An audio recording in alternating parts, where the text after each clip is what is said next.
শেখ হাসিনা জুলাই গণ অভ্যুত্থানে অংশগ্রহণকারীদের সন্ত্রাসী হিসাবে আখ্যায়িত করেছেন। এখন সবার শেখ হাসিনা ও আওয়ামী লীগের বিষয়ে একটি স্পষ্ট অবস্থান নেওয়া জরুরি, এমন মন্তব্য করেছেন প্রধান উপদেষ্টার প্রেস সচিব শফিকুল আলম। রাজধানীর হোটেল ইন্টারকন্টিনেন্টালে ট্রেস কনসাল্টিং আয়োজিত অনুষ্ঠানের এক সংলাপে তিনি এসব কথা বলেন।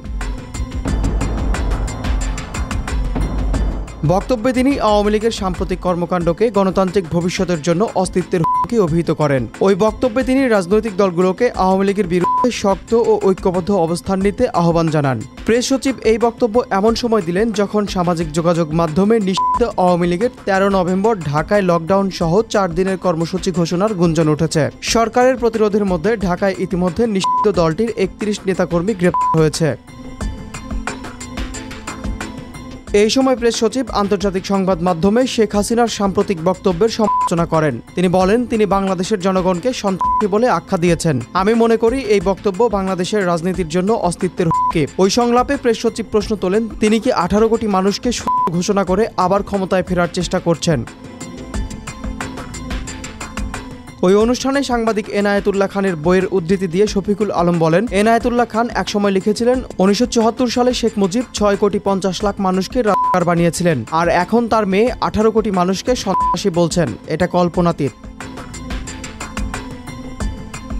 আসন্ন জাতীয় নির্বাচন প্রসঙ্গে শফিকুল আলম বলেন, সরকার ফেব্রুয়ারি মাসের প্রথমার্ধে নির্বাচন সম্পন্ন করতে প্রতিশ্রুতিবদ্ধ।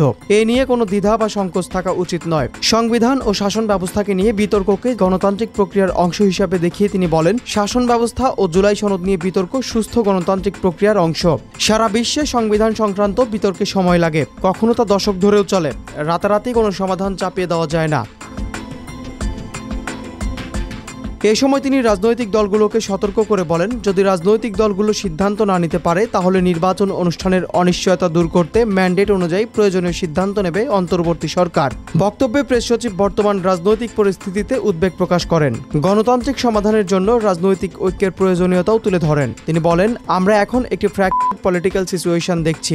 এখন ডান বাম মধ্যপন্থী সব পক্ষের অংশগ্রহণে গণতান্ত্রিক সমাধান প্রয়োজন।